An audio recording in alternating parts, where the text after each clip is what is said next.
بيك في مونجز بودكاست ولا كده، لان احنا بقالنا 6 شهور تقريبا. وجود هدف بيحلك الاشكاليه دي تماما. نظرته نفسه اتغير. ايوه، فان فاتتك وسيله فهناك وسائل. انا بفكر اعمل فيه البرنامج بتاعي الجديد. ان المؤمن خلق مفتنا توابا نسيا، وكل ما دون ذلك هي وسائل لهذا الهدف. وما بكم من نعمة فمن الله، ثم إذا مسكم الضر فإليه تجأرون. السلام عليكم، ايه الاخبار؟ عاملين ايه؟ ربكم بخير وفي افضل حال. الواحد مفتقد التصوير جدا. النهارده ان شاء الله يوم لطيف، رايحين لعمر امين مع لطفي هيصوروا بودكاست نفسه، ان شاء الله موفقين ومسددين. هنتكلم في موضوع مهم بالنسبه لي وشايفه فارق في حياه اي حد فينا، ولو انضبط الامر ده بشكل واضح حياه الشخص تتحول للافضل باذن الله سبحانه وتعالى. حاليا رايحين نجيب لطفي وننطلق على طول ان شاء الله. نور الدنيا. الله يرضى عنك يا حبيبي امسك ده كده مع تست الدي اي. اللهم بارك. لا حلو وخفيف. انا فكرته حجمه يبقى كبير فتقيل، بس هو خفيف. اللهم بارك. ده مغناطيس. اللهم بارك. ده مغناطيس ممكن تشبكه بمشبك برضه. لا جميل، اللهم بارك. حلو. هتصوروا النهارده عن ايه؟ هنصور النهارده عن المفترض اللي احنا اتفقنا عليه، موضوع الروتين والعادات وكده. ممكن يبقى في حلقه تانية برضه نصور عن التسويف، فبس لسه عمر ما بعتليش الاوت لاينز بتاعتها او لسه ظبطتهاش، بس هو في الغالب ظبطها يعني. فان شاء الله تبقى حلقه عن الروتين وحلقه عن التسويف باذن الله. موفق ومسدد. الله يرضى عنك يا اخي. الله يرضى. النهارده بنتكلم عن لماذا يجب ان يكون لك هدف في الحياه، او ايه اللي انت خسرانه لو انت ما عندكش هدف في الحياه اصلا. نعم، سبحان الله. ايه اللي انت خسرانه لو مالكش هدف في الحياه؟ كتير يعني. ابتداء مثلا، ومش هبدا طبعا عن موضوع الوقت وكده، انا هبدا عن حاجه اعمق من كده بتمس عموم الناس، هي الطمانينه النفسيه. كان الشيخ عبد الرحمن السعدي له رساله روعه جدا، هي 15 صفحه، رساله اسمها الوسائل المفيده في الحياه السعيده، او الوسائل المفيده للحياه السعيده، حاجه كده. كان من ضمن الامور التي تتكلم فيها ان من اسباب الحياه السعيده المطمئنه، بعدما تكلم عن التوحيد، تكلم عن إن الإنسان يشغل نفسه بهدف نافع، بأن يتعلم علم نافع سواء دنيوي أو ديني، وبقدر ما يكون للإنسان من هدف نافع ينشغل به، هذا يصرفه عن مكدرات الحياة. بل وحتى سبحان الله في كتاب مشهور أو كاتب مشهور اسمه إيمانويل فرانكل أو فرانكل حاجة كده، لو بيتكلم عن الكتاب البحث عن معنى أو العلاج بالمعنى بيسموه، وتكلم عن ان ده بيدي قيمه لحياه الانسان، وجود معنى يعني يحيا له، اللي هو بين قوسين هدف. ده بيجعل الانسان اكثر قدره ومرونه نفسيه على تلقي الخبطات والمشاكل والكده يعني. فباختصار شديد ده هدف. لو لم يكن لهذا لفكره الاهداف يعني وجودها الا هذا الهدف لكفى. اضف الى ذلك بقى ان احنا كمسلمين طبعا محتاجين نستثمر اعمارنا، والهدف يعني النيه اللي انت تبتغيها فتؤجر عليها فتلقى الله بها سبحانه وتعالى يوم القيامه. فدي من الأهداف أو من الثمرات المركزية لوجود هدف يعني. الله يرضى عنك. عندهم هدف في حياتك الآخر، الفراغ مزرعة لكل الآفات يعني. صدقت. وجود هدف بيحلك الإشكالية دي تماما يعني. وكمان في برضو نظرة مغلوطة عن نقطة إن الأثر النفسي الأنتخة والراحة وعدم عمل شيء في الحياة بشكل أو بآخر ده أسوأ بكتير جدا جدا من الأثر النفسي العائد عن الجد والاجتهاد أو السير في طريق هدف معين يعني. صحيح، ده حقيقي جدا.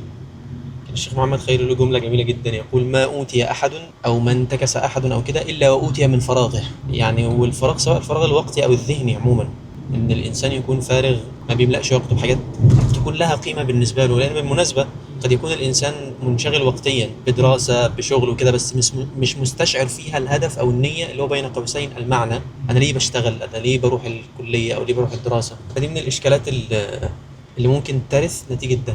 أضف إلى ذلك بقى الكثير من الأمور اللي ممكن يعني زي المشاكل اللي عموم الناس بتعاني منها، مثلا الإدمانات بأنواعها، أحد المقويات بتاعتها أو الأسباب الركيزة بتاعتها الفراغ. فصدقت. وأعظم طبعا الأهداف هي نقطة إن بتتكلم عن الموضوع دايما ذكر فين في حياتنا بالذات، إن إحنا عندنا هدف واحد رئيسي وهو رضا الله سبحانه وتعالى ودخول الجنة. وده الفوز كده. لا أنا جايب واحدة ليه الله يحفظك. ورضا الله سبحانه وتعالى. جميل. وان كل الاهداف التانية بتصب في الهدف ده.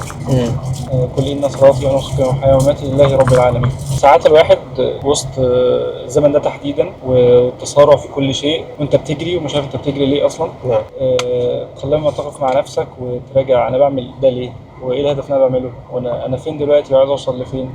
صحيح. مهم جدا الواحد يستذكر الهدف الحقيقي في الدنيا دي ايه. نعم. هو ربنا سبحانه وتعالى وفوز بالجنه يعني.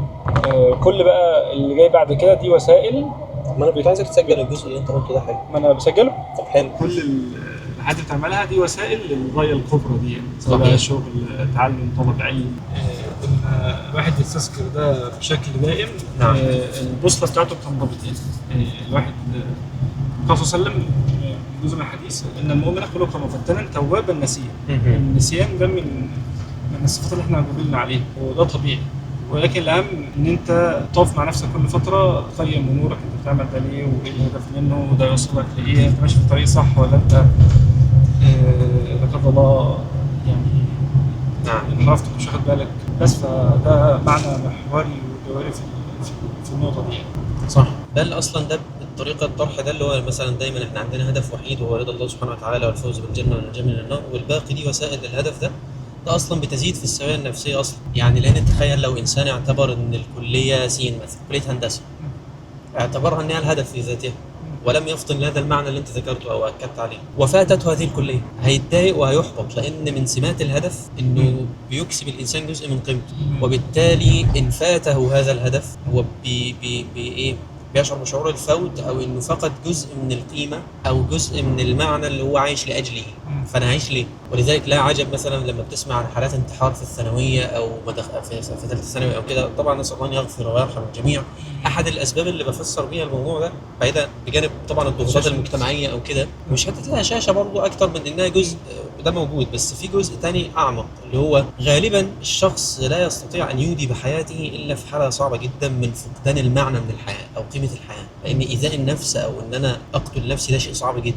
ضغوطات الاهل او الطريقه التي ربي بها الشخص اللي ممكن يقدم على هذه الفعله غرست فيه ان الهدف الوحيد والاوحد والكبير جدا هو انك تجيب مجموع عالي في الثانويه. فلما فاته هذا الهدف ما قيمه الحياه اذا؟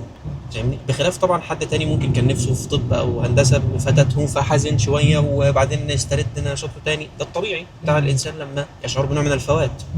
ولكن الجزء اللي انت اكدت عليه ده مهم لانه بيزيد السويه النفسيه من هذا الجانب. لانه ان بلورت حياتك ان الهدف رضا الله سبحانه وتعالى، وكانت الدراسه او الجامعه او الزواج او العمل او اي حاجه وسيله لهذا الهدف، فان فاتتك وسيله فهناك وسائل. فلا زال نفس الهدف موجود ونفس القيمه ونفس المعنى الذي يدفعك للحياه وانك تقوم كل يوم من النوم وهكذا لا زال موجودا. وده معنى عميق فيما يرتبط بالسويه النفسيه او الصحه النفسيه يعني. احنا في الفرق على كده خلاص. السلام عليكم. بعد 100 عام من الآن سنكون جميعا بإذن الله مع أقاربنا وأصدقائنا تحت الأرض، وسيكون مصيرنا الأبدي قد أصبح واضحا جليا أمام أعيننا، وسيسكن بيوتنا أناس غرباء، وسيؤدي أعمالنا ويمتلك أملاكنا أشخاص آخرون لن يتذكروا شيئا عنا. فلماذا نطيل التفكير بنظرة الناس إلينا وبمستقبل أملاكنا وبيوتنا وأهلنا؟ كل هذا ليس له جدوى أو نفع بعد 100 عام. إن وجودنا ليس سوى ومضة في عمر الكون ستطوى وتنقضي في طرفة عين. السلام عليكم يا اخي. ايوه كده سامعك. خلصت؟ كويس. انا ما اعرفش والله. انت شوف انت انا راكن فين. شايف المكان ده كويس. ايه رايك؟ عامل ايه يا حبيبي؟ زي العسل. ايه الحلاوه دي؟ كويس. الحمد لله. وحشني. ما شاء الله. الله يبارك. مسموح بالتصوير ولا؟ اتوقع ان هي دي مسموح طبعا. الله ان هي دي الغرفه بتاعت سهم ولا ما؟ اتوقع ان شاء الله. والله عشان انت مصور حد يجي بحس ان هو ايه المكان ده؟ حاسه اوسع شويه كمان من مخيلتي. ما شاء الله. مع ان هي المفروض انت يعني انت بتتفرج على الجانب ده طيب، فبتبقى شايف ان في حاجه كبيره قوي هايله هنا، مع ان هي ممكن حته صغيره. ان شاء الله يا اخي. نعم. ربنا يبارك يا رب. حاسس ان الوايد لينس من بعدك شويه. هو انت ان شاء الله بتجيب لها؟ لا دي جايه معاها. والله الحاجات اللطيفه الصراحه. ده ظريفه جدا. انت يعني هو فقط فكره العدسه ان انت تحط عليه حاجه كده. فكره العدسه اللي هو في بقى اكسسوارز كتيره جدا جدا.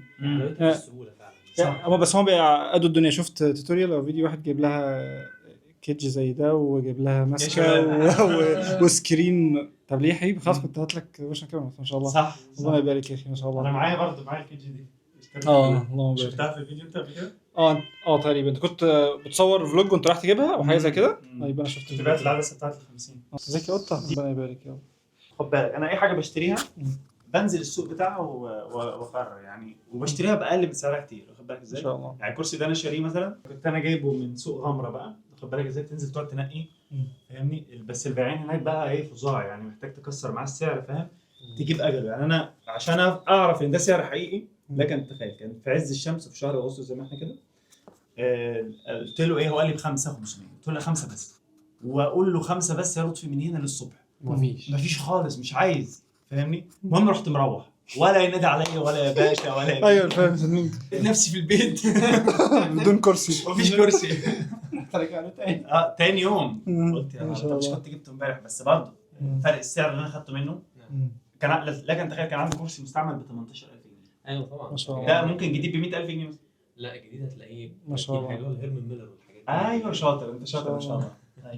ربنا فانا يبارك كنت يا أخي. هجيبه الحقيقه، بس فانا جبت ده برضه مستعمل من جبته جديد قصدي، بس ليزي واي. الذوق بتاعه. نزلت لهم بقى، واخد بالك ازاي، وخبط على الخشب انا عبده ونسال كهرباء مش عارف ايه، فانا جايب ده انت حركات انا مش عارف، مش فاهم في الخشب، بس انا هنخبط.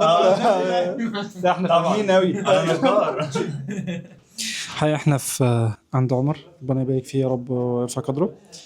هنا بيسجل سهم، ربنا ينفع بيه، في تفاصيل لطيفة صراحة، مجهود طيب جدا، ربنا ينفع بيك يا أخي ما شاء الله، اللهم بارك.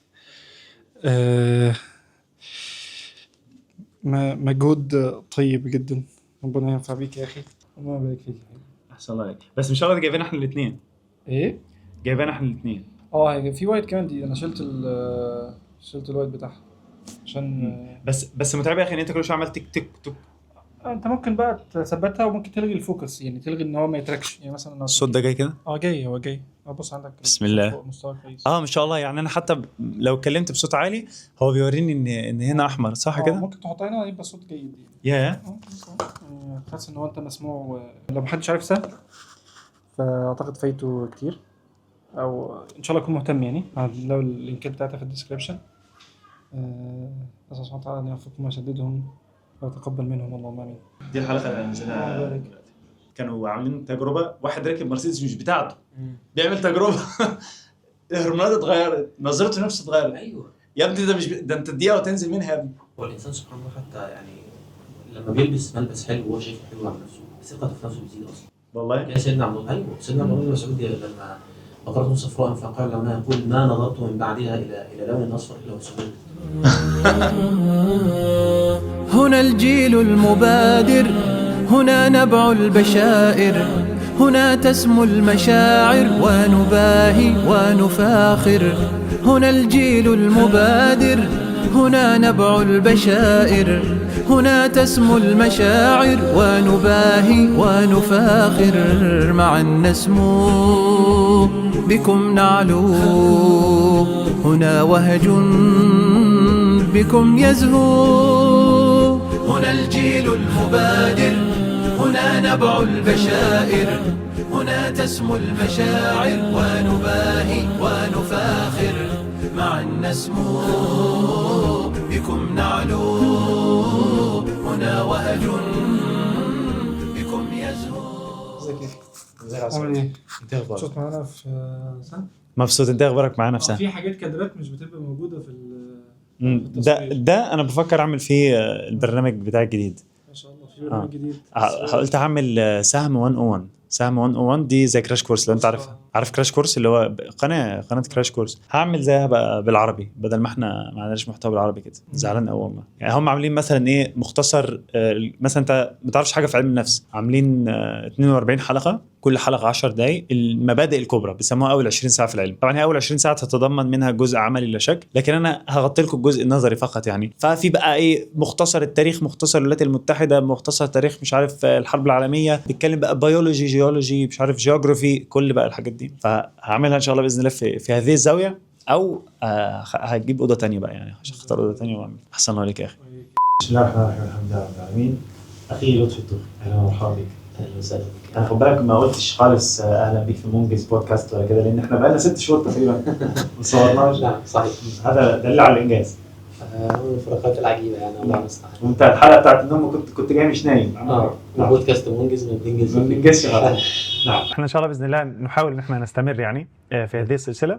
وانا صراحه حابب ان يعني ايه الجمهور يتفاعل مع هذه السلسله بنوع من ايه المشاكل اللي انتم ممكن تكونوا بتعانوا منها فيما يخص الانتاجيه والانجاز وكذا، وبالتعليقات يعني. واحنا ان شاء الله باذن الله لو وجدنا يعني ايه اي من هذه الاشياء ممكن يكون يتقاطع مع الحاجه اللي احنا بنتكلم عليها هنا في منجز، ان شاء الله باذن الله نغطيها. اليوم بنتكلم عن الروتين، وحبينا نسميه الروتين المظلوم الحقيقه.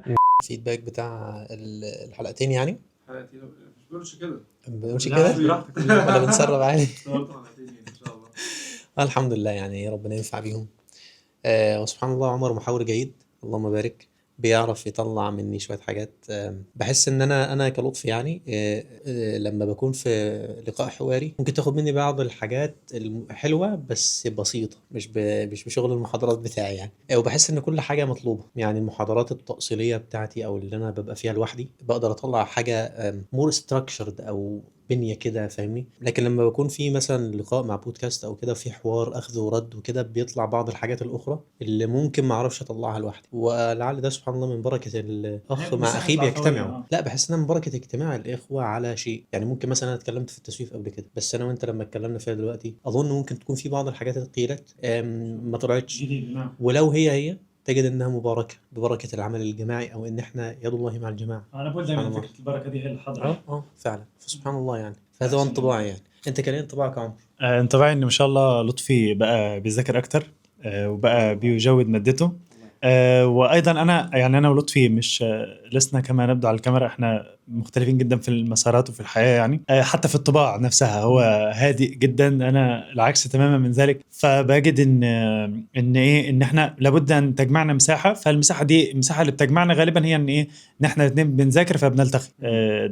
ده في ظني يعني، وانت يعني ادرى مني بذلك. الله يحفظك الله يرضى عنك. فانطباعي ان انت اجدت ما شاء الله وبقيت اهدأ ما شاء الله، وخدت على الكلام امام الكاميرا خاصة في حوار يعني اقصد، وبقيت اهدأ واجابتك بقت ما شاء الله اتقن يعني. الحمد لله الله يرضى عنك يا اخي جزاك الله خير. الله يرفع قدرك يا اخي ربنا يبارك فيك. وطبعا انطباعي عن فوزي كنا عايزين نسأل على الانطباع. انطباع عن التسويف. هو خد الكلام وتوكل على الله نام. انت لعلك يا اخي حلمت احلام جيده، ما كنتش بتحلم بلطفي بيجري وراك. حبيبي يا اخي ربنا يبارك فيك. لعلك ايه رايك في الفيش؟ صحيح احنا لم نقيم الفيش. لا الفيش ده حاجه بص الكواليتي عاليه جدا يعني. احنا المشوار يستاهل بصراحه صح فوزي. الله يرضى عنك جزاك الله خيرا يا عمر على الاكرام يعني. ولا اكرام ولا بتاع ده انا محرج منكم والله. الله يرضى عنك ويبارك فيك يا اخي. الله يبارك فيك ويرفعك. وفوزي خلف الكاميرا قول انت ايه. لا جميل. انت بعد البطانيه بس جزاه الله خيرا. عادي يا اخي ما تجيب البطانيه ده جميله عادي مفيش مشكله انا جبتها. انت بعد على ايه بالظبط؟ على الحلقه اللي انت الحلقه لطيفه الصراحه ما شاء الله. سمعت جزء اول 5 دقائق من البودكاست الاول واول 5 دقائق من البودكاست الثاني تقريبا. لا موفقين وسعدين ممتاز جدا.